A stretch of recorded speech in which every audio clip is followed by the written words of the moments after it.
जैन साथियों, स्वागत है आप सभी का आपके अपने यूट्यूब चैनल जी के जीएस के भंडार पर। साथियों, आज के इस वीडियो में आरपीएफ कांस्टेबल और आरपीएफ एसआई में पूछे जाने वाले जी के जीएस के अति महत्वपूर्ण प्रश्नों का ये प्रैक्टिस सेट आप लोगों के लेकर के आया हूँ, जो आने वाले सभी एग्जामों के लिए सबसे ज़्यादा महत्वपूर्ण है। तो साथियों, आज के इस प्रैक्टिस सेट को आप लोगों को पूरा करना है और प्रैक्टिस सेट को पूरा करने के बाद आपके द्वारा अपना स्कोर ईमानदारी के साथ बताना है, क्योंकि अगर आप 50 में से कम है 35 प्लस स्कोर कर रहे हैं तो समझ लीजिएगा आपकी तैयारी बहुत अच्छी चल रही। अगर आप इतना स्कोर नहीं कर पा रहे तो समझ लीजिएगा अभी आपको बहुत ही ज़्यादा मेहनत करने की ज़रूरत है। साथियों, अगर आपको ये प्रैक्टिस सेट पसंद आए तो वीडियो को लाइक, कमेंट और चैनल को सब्सक्राइब करना ना भूलें। तो फिर चलिए शुरू करते हैं। तो पहला प्रश्न है आपके सामने कि बहिष्कृत भारत पत्रिका को किसने प्रारंभ किया था। तो किसके द्वारा ये पत्रिका प्रारंभ की गई थी। तो बहिष्कृत भारत जो पत्रिका है इसे डॉक्टर वी.आर. अम्बेडकर यानी डॉक्टर भीमराव अम्बेडकर ने प्रारंभ किया था। एक का सी ऑप्शन देने वाले सभी लोगों का राइट आंसर हो जाएगा। अगला प्रश्न संख्या 2 है आपके सामने कि संविधान के किस भाग को भारत का मैग्ना कार्टा कहा जाता है। तो कौन से भाग को कहते हैं। तो संविधान के भाग 3 को भारत का मैग्ना कार्टा कहा जाता है। 2 का सी ऑप्शन देने वाले सभी लोगों का यह राइट आंसर हो जाएगा।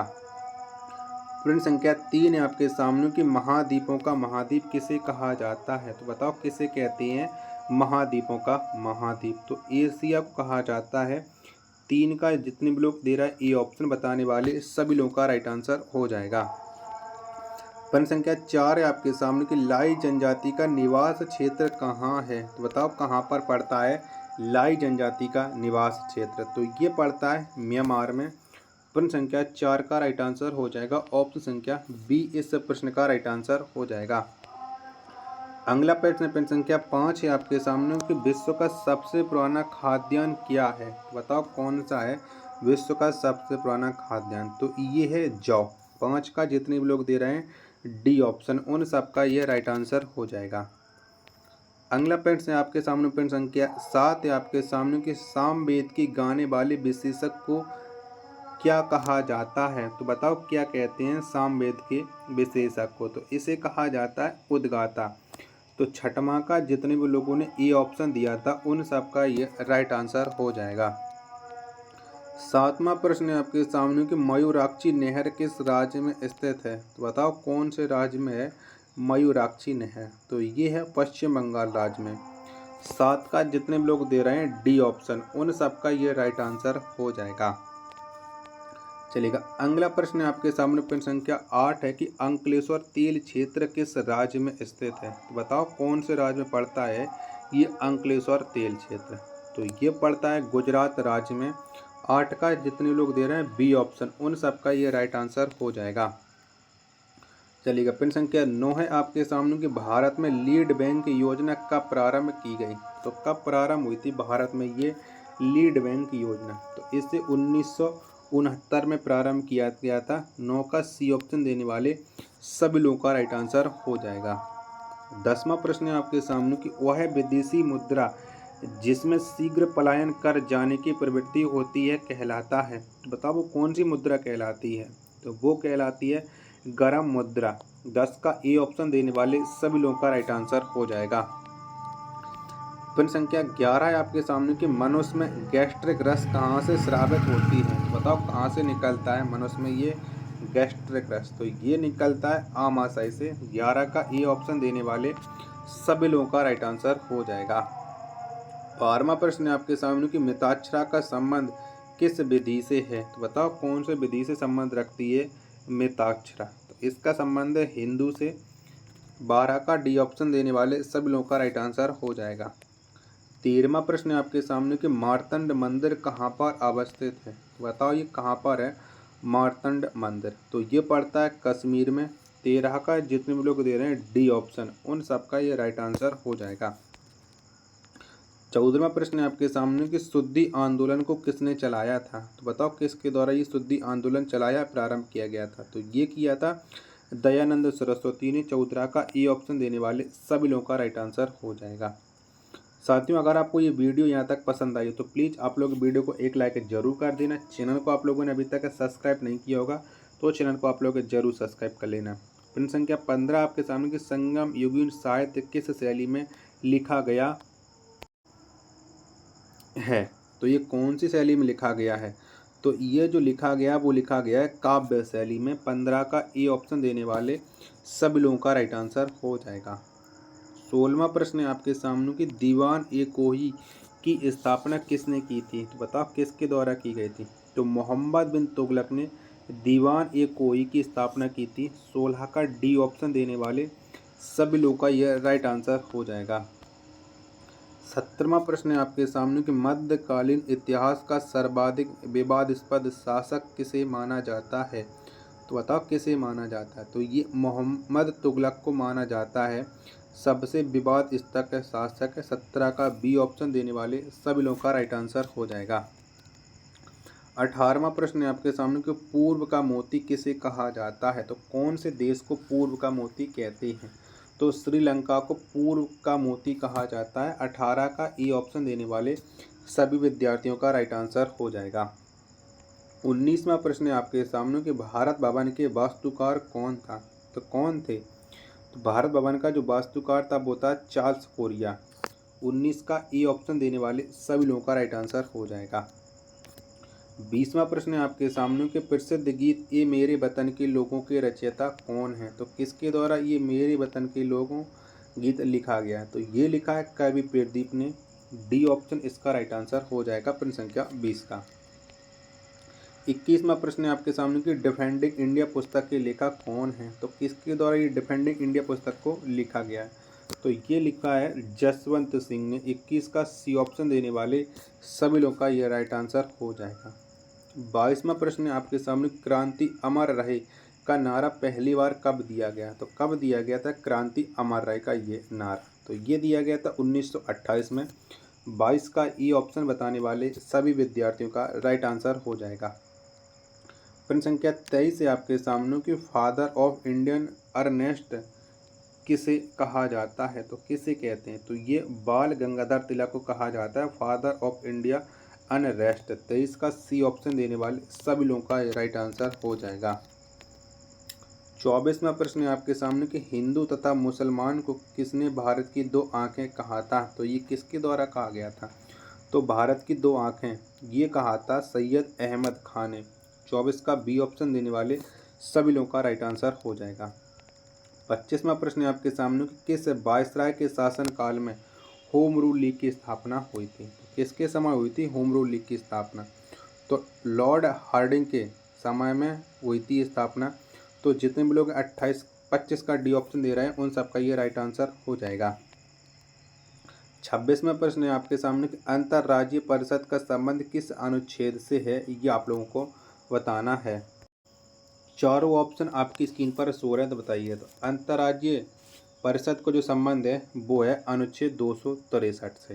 तो जितने भी लोगों के द्वारा सी ऑप्शन दिया जा रहा है उन सबका ये राइट आंसर हो जाएगा। 27वां प्रश्न है आपके सामने कि राष्ट्रपति किस सूची पर अध्यादेश जारी नहीं कर सकता है?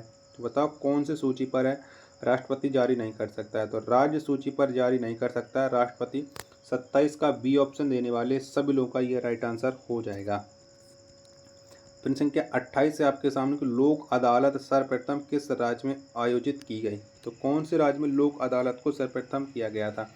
तो ये की गई थी गुजरात राज्य में। 28 का ए ऑप्शन देने वाले सभी लोगों का राइट आंसर हो जाएगा। 29वां प्रश्न है आपके सामने कि जलयान निर्माण करने में कौन सा एशियाई देश का प्रथम स्थान रखता है? तो कौन सा एशियाई स्थान रखता है? तो ये रखता है जापान। 29 का जितने भी लोग दे रहे हैं बी ऑप्शन बताने वाले सभी लोगों का राइट आंसर हो जाएगा। प्रश्न संख्या 30 है आपके सामने कि महासागरों का निर्माण किस चट्टानों से हुआ है? तो कौन से चट्टानों से हुआ है? तो महासागरों का जो निर्माण हुआ है वो हुआ है बेसाल्टिक चट्टानों से। 30 का डी ऑप्शन देने वाले सभी विद्यार्थियों का राइट आंसर हो जाएगा। 31वां प्रश्न है आपके सामने कि ध्वनि से संबंधित विज्ञान क्या कहलाता है? तो बताओ क्या कहलाता है? तो ध्वनि से संबंधित जो विज्ञान है वो कहलाता है एकॉस्टिक। 31 का सी ऑप्शन देने वाले सभी लोगों का राइट आंसर हो जाएगा। 32वां प्रश्न है आपके सामने कि रग्बी फुटबॉल किस देश का राष्ट्रीय खेल है? तो ये कौन से देश का राष्ट्रीय खेल है रग्बी फुटबॉल? तो ये है स्कॉटलैंड का। 32 का बी ऑप्शन देने वाले सभी विद्यार्थियों का राइट आंसर हो जाएगा। प्रश्न संख्या 33 है आपके सामने कि भारत में डाक जीवन बीमा योजना की शुरुआत किस वर्ष हुई, तो कब हुई। तो भारत में डाक जीवन बीमा योजना की जो शुरुआत हुई थी वो हुई थी 1884 में। 33 का ए ऑप्शन देने वाले सभी लोगों का राइट आंसर हो जाएगा। 34वां प्रश्न है आपके सामने कि महात्मा बुद्ध की मृत्यु के बाद उनके शरीर के अवशेषों पर कितने स्तूपों का निर्माण किया गया। तो कितने स्तूपों का निर्माण हुआ है, तो ये 8 स्तूपों का निर्माण किया गया है। 34 का सी ऑप्शन देने वाले सभी लोगों का राइट आंसर हो जाएगा। 35वां प्रश्न है आपके सामने कि ताजमहल की फूहड़ नकल किस मकबरे को कहा जाता है। तो कौन से मकबरे को कहते हैं ताजमहल की फूहड़ नकल। चारों विकल्प में वो आपकी स्क्रीन पर सो रहा है। तो ये बीबी के मकबरे को कहा जाता है। डी ऑप्शन बताने वाले 35 का सब लोगों का राइट आंसर हो जाएगा। 36वां प्रश्न है आपके सामने कि दक्षिण का ब्रह्म समाज किस समाज को कहा जाता है। तो कौन समाज कहते हैं, तो वेद समाज को दक्षिण का ब्रह्म समाज कहा जाता है। ई ऑप्शन देने वाले सभी लोगों का राइट आंसर हो जाएगा। 37वां प्रश्न है आपके सामने केंद्रीय पर्यावरण अभियंत्रण संस्थान कहाँ पर स्थित है। तो ये कहाँ पर है, तो केंद्रीय पर्यावरण अभियंत्रण जो संस्थान है ये नागपुर में स्थित है। 37 का डी ऑप्शन देने वाले सभी लोगों का राइट आंसर हो जाएगा।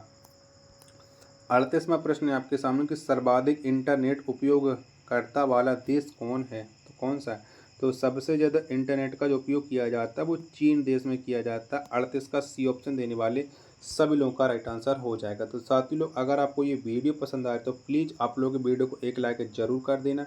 चैनल को आप लोगों ने अभी तक सब्सक्राइब नहीं कर रखा होगा तो चैनल को आप लोग जरूर सब्सक्राइब कर लीजिएगा। प्रश्न संख्या 38 तक आप लोग कंप्लीट कर चुके हैं। अभी 12 प्रश्न शेष रह गए, तो 12 प्रश्न अभी आप लोगों को और कराए जा रहे हैं। तो पहला प्रश्न है आपके सामने, अखिल भारतीय किसान सभा के प्रथम अध्यक्ष कौन थे। तो अखिल भारतीय किसान सभा के जो प्रथम अध्यक्ष थे वो थे स्वामी सहजानंद। एक का बी ऑप्शन देने वाले सभी लोगों का राइट आंसर हो जाएगा। दूसरा प्रश्न है आपके सामने कि वन विज्ञान एवं तकनीकी संस्थान कहाँ स्थित है। तो कहाँ पर है, तो वन विज्ञान एवं तकनीकी संस्थान ये स्थित है बेंगलुरु में। 2 का डी ऑप्शन देने वाले सभी लोगों का राइट आंसर हो जाएगा।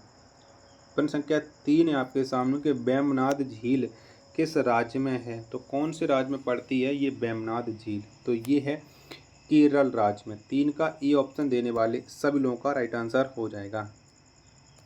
प्रश्न संख्या 4 है आपके सामने कि झूठा सोना किसे कहा जाता है। तो बताओ किसे कहते हैं झूठा सोना, तो ये कहा जाता है आयरन पाइराइट्स को। 4 का सी ऑप्शन देने वाले सभी लोगों का यह राइट आंसर हो जाएगा।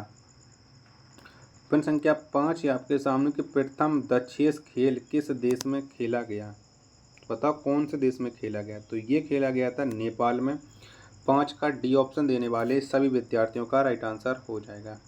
6वां प्रश्न है आपके सामने कि आदि शंकराचार्य का जन्म किस राज्य में हुआ था। तो कौन से राज्य में हुआ था, तो इनका जो जन्म हुआ था वो केरल राज्य में हुआ था। डी ऑप्शन देने वाले सभी लोगों का राइट आंसर हो जाएगा।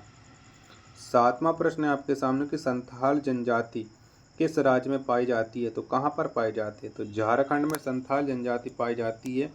बी ऑप्शन देने वाले सभी लोगों का राइट आंसर हो जाएगा।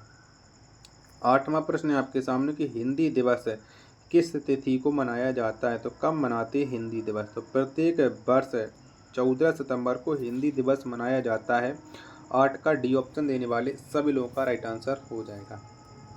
9वां प्रश्न है आपके सामने कि धौली गंगा जल विद्युत परियोजना किस राज्य में स्थित है। तो कौन से राज्य में, तो धौली गंगा जल विद्युत जो परियोजना है वो उत्तराखंड राज्य में है। 9 का डी ऑप्शन देने वाले सभी लोगों का राइट आंसर हो जाएगा। 10वां प्रश्न है आपके सामने कि प्रोटीन किस गैस का प्रमुख यौगिक है। तो बताइए कौन से गैस का प्रमुख यौगिक है प्रोटीन, तो ये है नाइट्रोजन का। 10 का ई ऑप्शन देने वाले सभी लोगों का राइट आंसर हो जाएगा।